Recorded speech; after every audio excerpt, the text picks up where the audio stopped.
नमस्कार साथियों, स्वागत है आप सभी का आप ही के अपने YouTube channel GK selection point Ramesh मुंड में। साथियों, आज मैं आपके बीच लेकर आया हूं राजस्थान के इतिहास का मोस्ट इम्पॉर्टेंट टॉपिक है मेवाड़ का इतिहास, हिस्ट्री ऑफ मेवाड़। भाग 1 के अंतर्गत आज हम बात करेंगे मेवाड़ के इतिहास के एकदम प्रारंभ से लेकर गुहिलों की रावल शाखा के अंतिम शासक रतन सिंह तक, और संपूर्ण अध्ययन प्रारंभ से लेकर रतन सिंह का हम 50 प्रश्नों के माध्यम से करेंगे। तो शुरू करते हैं आज की वीडियो। अगर पसंद आए तो इसे अधिक से अधिक लाइक, शेयर, और चैनल पर नए हैं तो चैनल को सब्सक्राइब करें, बेल आइकन को दबाएं ताकि मेरे द्वारा हर बुधवार तथा शनिवार को प्रातः 9 बजे प्रदर्शित होने वाली वीडियोस के नोटिफिकेशन आप तक सबसे पहले पहुंच सकें। पहला प्रश्न है, उदयपुर राज्य का प्राचीन नाम क्या था? तो उदयपुर राज्य का प्राचीन नाम था शिवी। अगला प्रश्न है, शिवी की राजधानी थी? तो शिवी की राजधानी थी मध्यमिका। अगला प्रश्न है, शिवी की राजधानी मध्यमिका को वर्तमान में किस नाम से जाना जाता है? तो शिवी की राजधानी मध्यमिका को वर्तमान में जाना जाता है नगरी के नाम से। अगला प्रश्न है, प्राचीन मेवाड़ क्षेत्र पर किस जाति का अधिकार था? तो प्राचीन मेवाड़ क्षेत्र पर मेर जाति का अधिकार था। इस जाति के लोग मलेच्छों से संघर्ष करते रहते थे, अतः इस क्षेत्र को मेद या मेदपाट या प्रागवाट के नाम से भी जाना जाता था। तो ये भी आपको ध्यान में रखना है कि उदयपुर राज्य का प्राचीन नाम शिवी था, शिवी की राजधानी मध्यमिका थी, मध्यमिका का वर्तमान नाम नगरी है, और प्राचीन मेवाड़ क्षेत्र पर किस जाति का अधिकार था? तो मेर जाति का अधिकार था। इसी वजह से इस क्षेत्र को मेद, मेदपाट या प्रागवाट के नाम से भी जाना जाता है। इसी मेदपाट को कालांतर में मेवाड़ कहा जाने लगा तथा इसकी राजधानी उदयपुर बनी। अगला प्रश्न है, मेवाड़ के शासक स्वयं को किसका वंशज मानते थे? वेरी इंपॉर्टेंट क्वेश्चन है। तो मेवाड़ के शासक स्वयं को भगवान श्री राम का वंशज मानते थे। अगला प्रश्न है, मेवाड़ के शासकों को चारणों तथा भाटों ने किस नाम से संबोधित किया है? तो मेवाड़ के राजवंश के शासकों को चारणों तथा भाटों ने 2 नामों से संबोधित किया है, हिंदुआ सूरज तथा रघुवंशी। अगला प्रश्न है, राजस्थान का ही नहीं संपूर्ण विश्व का प्राचीनतम राजवंश माना जाता है? तो संपूर्ण विश्व का प्राचीनतम राजवंश माना जाता है मेवाड़ का गुहिल वंश। तो मेवाड़ में किस वंश का शासन रहा है? तो वो रहा है गुहिल वंश का।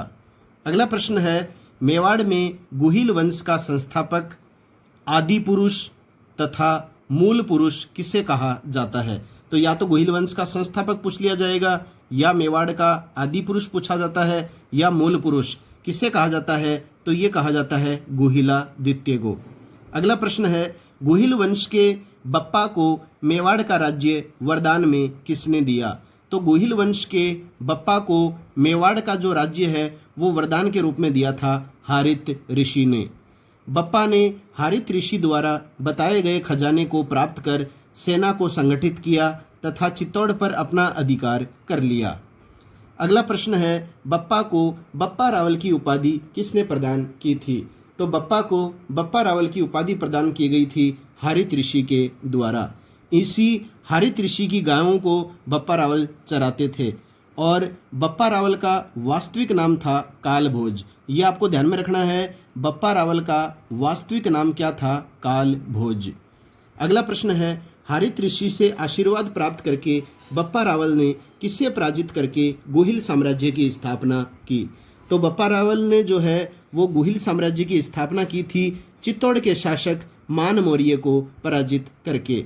मान मौर्य को हराकर बप्पा ने चित्तौड़ पर अधिकार कर लिया। इस प्रकार बप्पा के द्वारा चित्तौड़ को जीतने से पहले यहाँ मौर्यों का शासन था। अगला प्रश्न है, एकलिंग जी के मंदिर का निर्माण किसने करवाया था? तो एकलिंग जी के मंदिर का निर्माण करवाया गया था बप्पा रावल के द्वारा। यह जो मंदिर है एकलिंग जी का मंदिर, उदयपुर के समीप कैलाशपुरी नामक स्थान पर हारित ऋषि के आशीर्वाद से निर्मित हुआ है। अगला प्रश्न है, एकलिंग के दीवान की उपाधि बप्पा रावल को किसने प्रदान की थी? तो बप्पा रावल को उपाधि प्रदान की गई थी एकलिंग के दीवान की उपाधि, और ये किसने प्रदान की थी? इनके गुरु हारित ऋषि ने। अगला प्रश्न है आस्का लेना।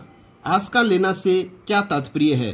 तो देखिए साथियों, मेवाड़ के शासक जब राजधानी को छोड़कर दूसरी जगह जाते थे तो वे इससे पहले एकलिंग जी की आज्ञा को प्राप्त करते थे। इसे ही आस्का लेना कहा जाता है। तो राजधानी को छोड़कर किसी अन्य स्थान पर जब मेवाड़ के शासक जाते थे तो इससे पहले वो एकलिंग जी की आज्ञा प्राप्त करते थे। इस आज्ञा प्राप्त करने को ही आस्का लेना कहा जाता है। अगला प्रश्न है बप्पा रावल ने अपने साम्राज्य की प्रथम राजधानी किसे बनाया था? तो बप्पा रावल ने अपने साम्राज्य की प्रथम राजधानी बनाया था नागदागो। ये आपको ध्यान में रखना है, इंपॉर्टेंट क्वेश्चन है। और द्वितीय राजधानी जो थी वो थी चित्तौड़। बप्पा रावल की मृत्यु नागदा में ही हुई थी, राजधानी में ही, और नागदा में ही इनकी समाधि है। तो अगर इनकी समाधि पूछी जाए तो ये भी नागदा में है, इनकी प्रथम राजधानी भी नागदा में थी, और इनकी मृत्यु जो है वो भी नागदा में हुई थी। प्रथम गुहिल शासक जिसने मेवाड़ में सोने के सिक्के चलाए। तो मेवाड़ में सबसे पहले सोने के सिक्के चलाने वाला शासक था बप्पा रावल। अब देखिए एक कथन है साथियों, ये जो कथन है ये किस शासक के संदर्भ में दिया गया है? ये प्रश्न पूछा जाता है परीक्षा में।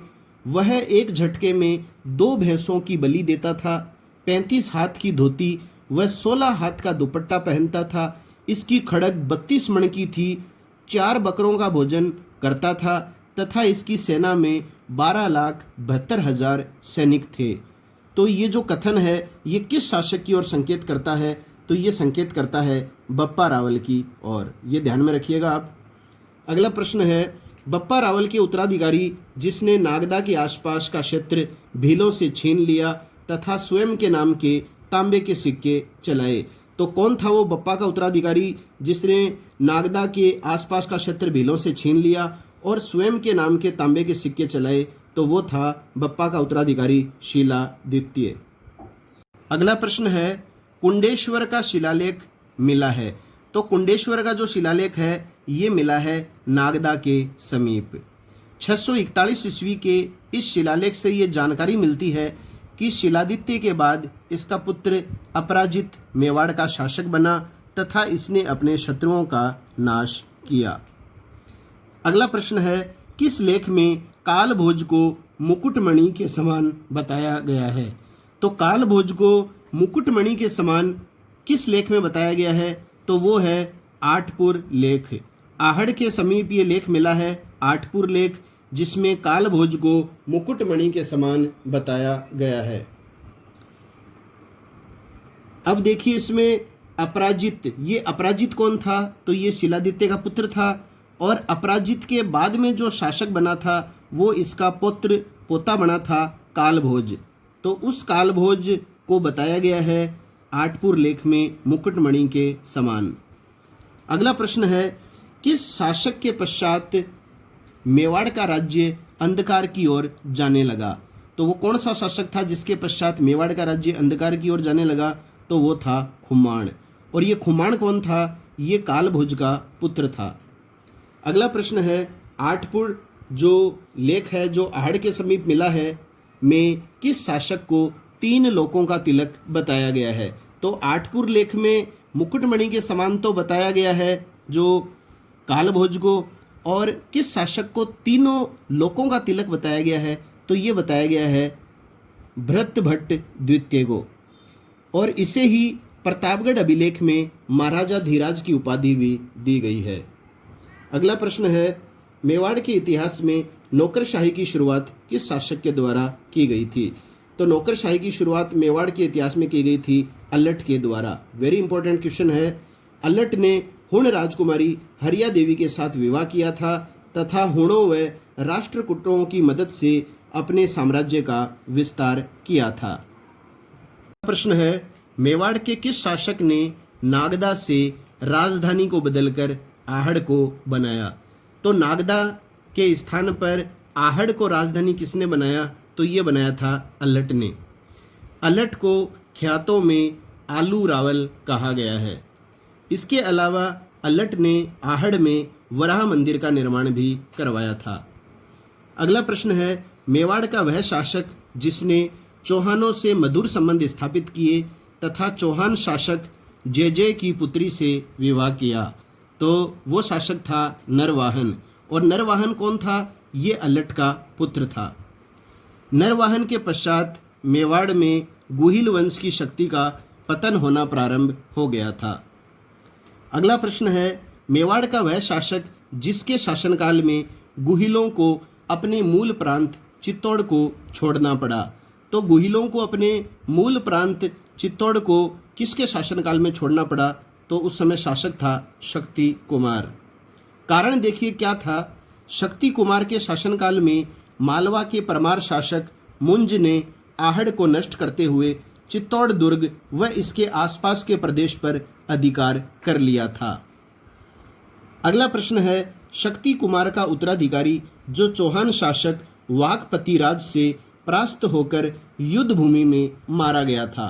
तो शक्ति कुमार का उत्तराधिकारी था अंबा प्रसाद। अंबा प्रसाद जो था वो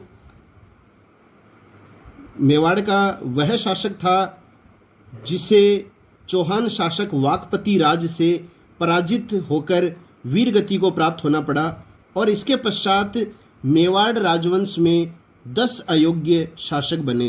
तो अंबा प्रसाद के पश्चात कौन से 10 अयोग्य शासक बने वो मैं आपको क्रम से बता रहा हूँ, आप ध्यान में रखिएगा।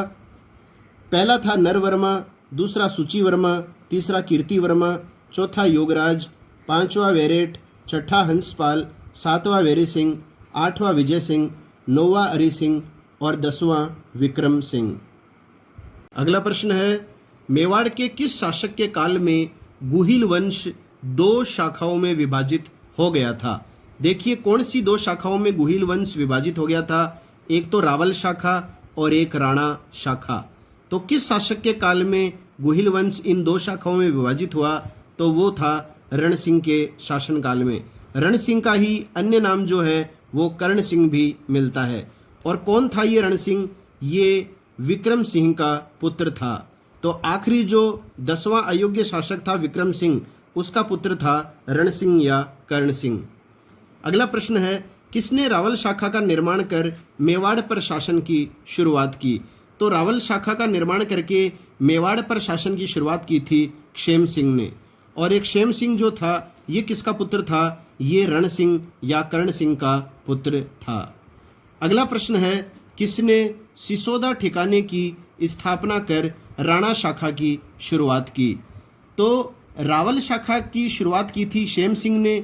इसी तरह से सिसोदा ठिकाने की स्थापना कर राणा शासन की जो शाखा थी उसकी शुरुआत की थी राहब सिंह ने। और ये राहब सिंह कौन था? ये था रण सिंह का दूसरा पुत्र। तो रण सिंह के पहले पुत्र अक्षेम सिंह ने तो रावल शाखा की शुरुआत की और दूसरे पुत्र राहब सिंह ने जो है वो सिसोदा ठिकाने के जो थे उन्होंने राणा शाखा की शुरुआत की थी। अगला प्रश्न है, सामंत सिंह तथा कुमार सिंह कौन थे? तो देख लीजिए, अक्षेम सिंह के पुत्र तथा पौत्र क्रमशः है। मतलब जो सामंत सिंह जो था वो तो अक्षेम सिंह का पुत्र था और कुमार सिंह जो था वो था इसका पौत्र। देखिए सामंत सिंह का विवाह जो है वो अजमेर के चौहान शासक पृथ्वीराज द्वितीय की बहन पृथ्वीबाई के साथ हुआ था। तो सामंत सिंह का विवाह किसके साथ हुआ था? अजमेर के चौहान शासक पृथ्वीराज द्वितीय की बहन पृथ्वीबाई के साथ।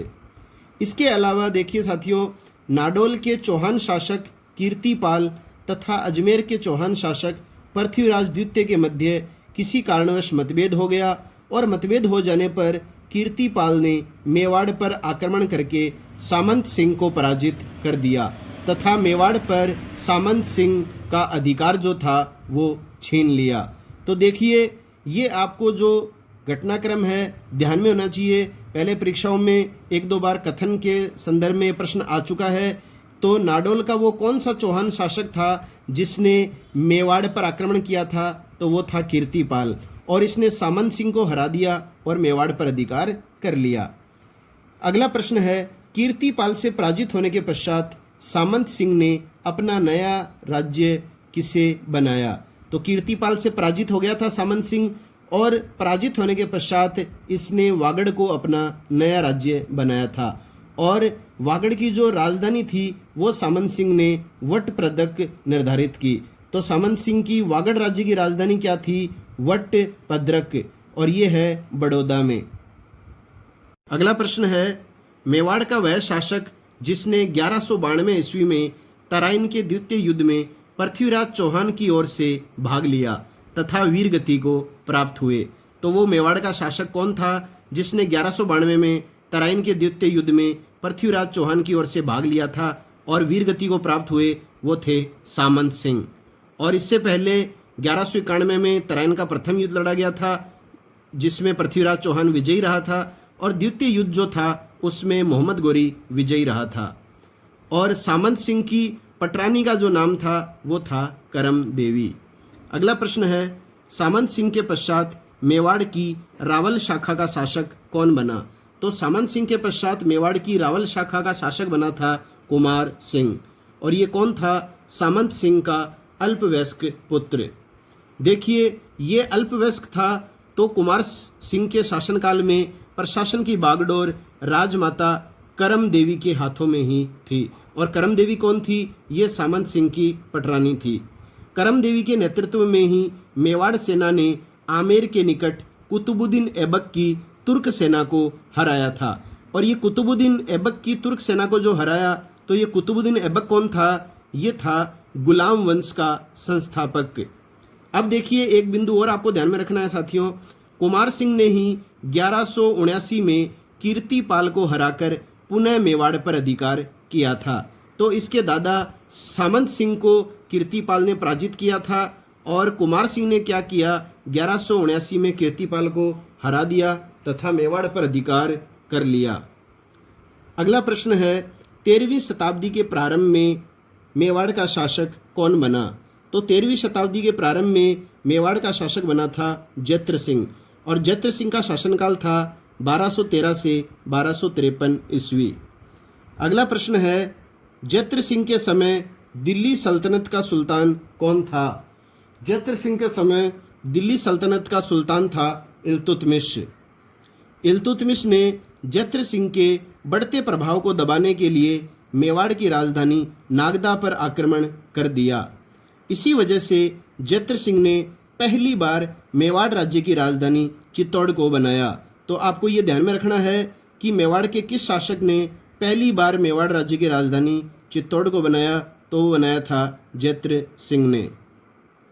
अगला प्रश्न है, भूताला का युद्ध किन के मध्य लड़ा गया था? तो देखिए, भूताला का जो युद्ध था वो लड़ा गया था दिल्ली सल्तनत के सुल्तान इल्तुतमिश तथा मेवाड़ के शासक जैत्र सिंह के मध्य। तो इल्तुतमिश तथा जैत्र सिंह के मध्य जो युद्ध लड़ा गया था वो था भूताला का युद्ध। और इस युद्ध में जैत्र सिंह ने इल्तुतमिश को पराजित कर दिया था। और ये जो युद्ध लड़ा गया था भूताला का युद्ध, इस युद्ध का वर्णन जो मिलता है ये मिलता है हमीर मद मर्दन ग्रंथ में। ये परीक्षाओं में आता भी है। हमीर मद मर्दन ग्रंथ किसके द्वारा रचित है? तो इसके रचयिता हैं जय सिंह सूरी।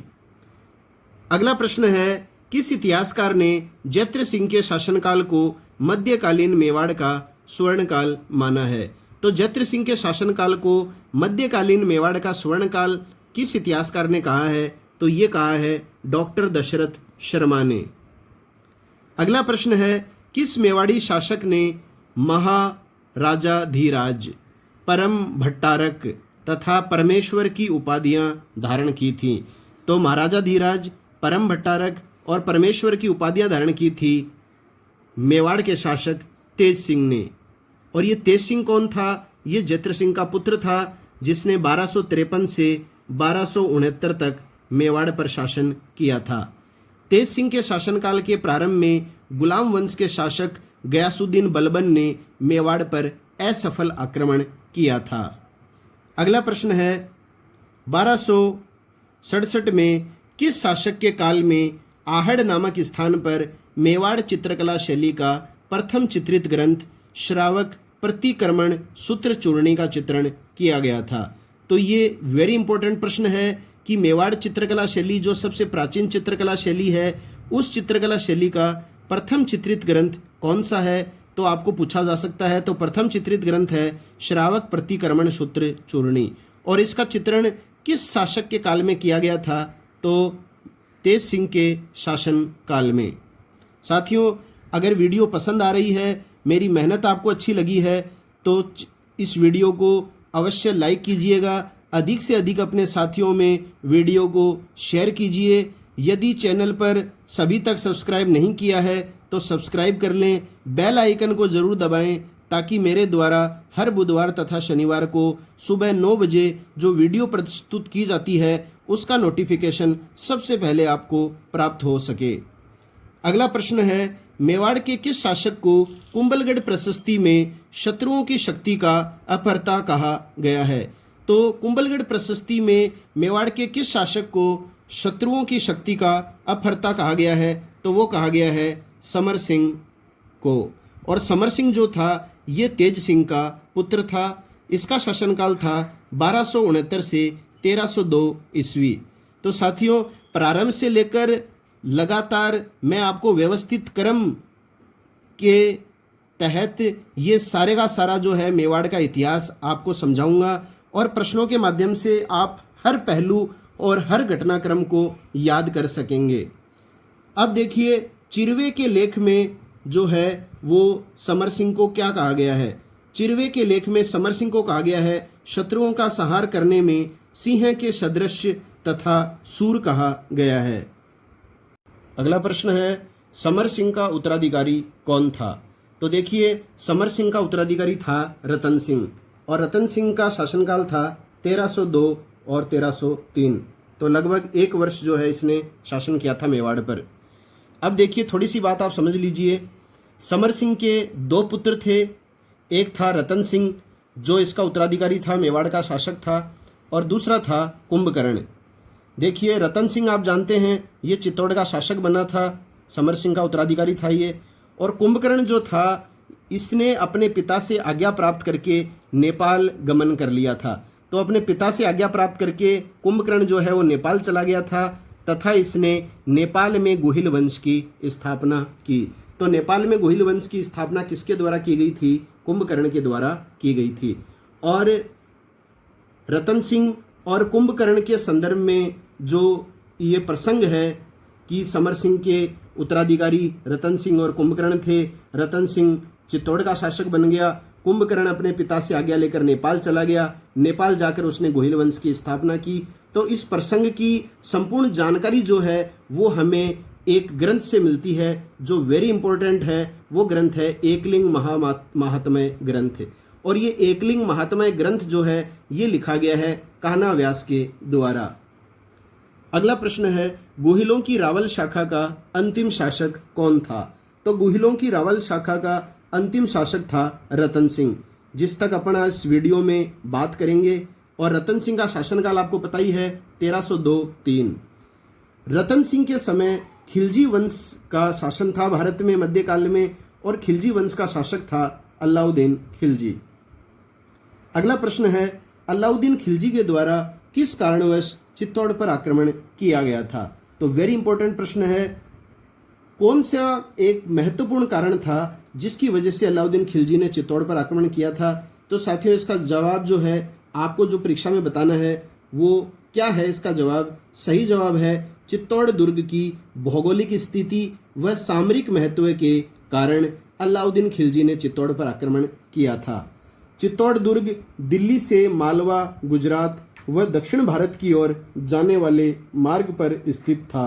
तो इसकी भौगोलिक स्थिति और सामरिक महत्व के चलते अलाउद्दीन खिलजी ने चित्तौड़ पर आक्रमण किया था रावल रतन सिंह के शासनकाल में। अब देखिए साथियों, कुछ इतिहासकार रतन सिंह की रानी पद्मिनी को अलाउद्दीन खिलजी द्वारा प्राप्त करने की इच्छा को भी चित्तौड़ आक्रमण का कारण मानते हैं, परंतु ये जो कारण है ये काल्पनिक कारण है, क्योंकि ये जो घटना है पद्मिनी वाली ये 1303 ईस्वी में हुई थी। और इस पद्मिनी के कथानक को आधार बनाकर जो प्रस्तुत किया गया था घटनाक्रम, वो किया गया था 1540 ईस्वी में मलिक मोहम्मद जायसी के द्वारा अपने ग्रंथ पद्मावत में। तो इस कारण को हम पूरी तरह से ऑथेंटिक या प्रमाणिक नहीं मान सकते। अगला प्रश्न है, अलाउद्दीन खिलजी ने चित्तौड़ पर किस वर्ष आक्रमण किया? तो अलाउद्दीन खिलजी ने चित्तौड़ पर आक्रमण किया था वर्ष 1303 ईस्वी में। 28 जनवरी 1303 को सेना सहित अलाउद्दीन खिलजी दिल्ली से चले थे। अगला प्रश्न है, अलाउद्दीन खिलजी के चित्तौड़ आक्रमण के समय कौन सा प्रसिद्ध इतिहासकार या लेखक अलाउद्दीन खिलजी के साथ था? तो चित्तौड़ अभियान के समय अलाउद्दीन खिलजी के साथ प्रसिद्ध लेखक या इतिहासकार कौन थे जो प्रत्यक्ष मौजूद थे? वो थे अमीर खुसरो। अब देखिए साथियों, आज की इस वीडियो का जो प्रश्न है वो आपको ध्यान में रखना है, अमीर खुसरो ने अपने किस ग्रंथ में चित्तौड़ युद्ध का उल्लेख किया है? तो 1303 में रतन सिंह और अलाउद्दीन खिलजी के मध्य जो युद्ध लड़ा गया था, उस युद्ध का प्रत्यक्ष उल्लेख किया है अमीर खुसरो ने। आपको बताना है अमीर खुसरो ने अपने किस ग्रंथ में चित्तौड़ युद्ध का उल्लेख किया है और इस युद्ध में रतन सिंह लड़ते हुए वीर गति को प्राप्त हुए थे। अगला प्रश्न है, युद्ध के पश्चात किसके नेतृत्व में 1600 राजपूत महिलाओं ने जौहर किया? जौहर का मतलब है अपने आप को अग्निकुंड में समर्पित कर देना। तो पद्मिनी के नेतृत्व में ये जौहर हुआ था 1303 में। चित्तौड़ युद्ध के पश्चात 1600 राजपूत महिलाओं के साथ रानी पद्मिनी के नेतृत्व में ये जौहर किया गया था।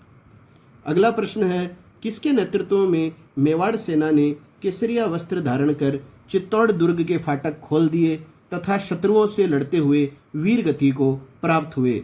तो किसके नेतृत्व में ऐसा हुआ था? तो गोरा तथा बादल के नेतृत्व में। गोरा और बादल कौन थे? ये परीक्षाओं में प्रश्न आता है। तो ये रावल रतन सिंह के वीर सेनापति थे। अगला प्रश्न है, चित्तौड़ पर अधिकार करने के पश्चात अलाउद्दीन खिलजी ने चित्तौड़ की शासन व्यवस्था किसे सौंपी तथा दिल्ली लौट गया? तो चित्तौड़ की शासन व्यवस्था इसने अपने पुत्र खिज्र खां को सौंपी थी। वीडियो का आखिरी प्रश्न है, अलाउद्दीन खिलजी ने चित्तौड़ पर अधिकार करके इसका नाम बदलकर क्या रख दिया था? तो अलाउद्दीन खिलजी ने चित्तौड़ का प्रशासन अपने बेटे खिज्र खां को सौंप दिया था और अपने पुत्र के नाम पर ही चित्तौड़ का नाम बदलकर रख दिया था खिजराबाद। ये आपको ध्यान में रखना है। अलाउद्दीन खिलजी ने चित्तौड़ दुर्ग तथा इसके आसपास के मंदिरों व भवनों को तोड़वा दिया तथा किले पर पहुंचने के लिए गंभीरी नदी पर पुल बनवाया। तो साथियों, ये है आज की वीडियो मेवाड़ का इतिहास भाग 1, जिसमें हमने एकदम प्रारंभ से इतिहास का अध्ययन करना प्रारंभ किया और रावल शाखा के अंतिम शासक रतन सिंह तक हमने इस वीडियो को मात्र 50 प्रश्नों के माध्यम से आपके बीच प्रस्तुत किया है। इसी तरह से क्रमवार पूरे मेवाड़ का इतिहास आपके बीच में प्रदर्शित करूंगा। अगर वीडियो अच्छा लगा है तो इसे लाइक ज़रूर कीजिएगा। अधिक से अधिक सोशल मीडिया के माध्यम से वीडियो का प्रचार प्रसार करें, शेयर करें और यदि अभी तक चैनल को सब्सक्राइब नहीं किया है तो चैनल को सब्सक्राइब कर लें, बेल आइकन को दबा लें ताकि मेरे द्वारा हर बुधवार तथा शनिवार को प्रातः 9 बजे जो वीडियो प्रदर्शित की जाती है उसका नोटिफिकेशन सबसे पहले आप तक पहुंच सके। और सबसे आखिर में मैं आपको इस वीडियो का प्रश्न पुनः दोहरा देता हूं। आज की वीडियो का प्रश्न है कि अमीर खुसरो ने अपने किस ग्रंथ में 1303 के चित्तौड़ युद्ध का उल्लेख किया है? तो मिलते हैं नई वीडियो के साथ, तब तक के लिए जय हिंद, जय भारत, वंदे मातरम।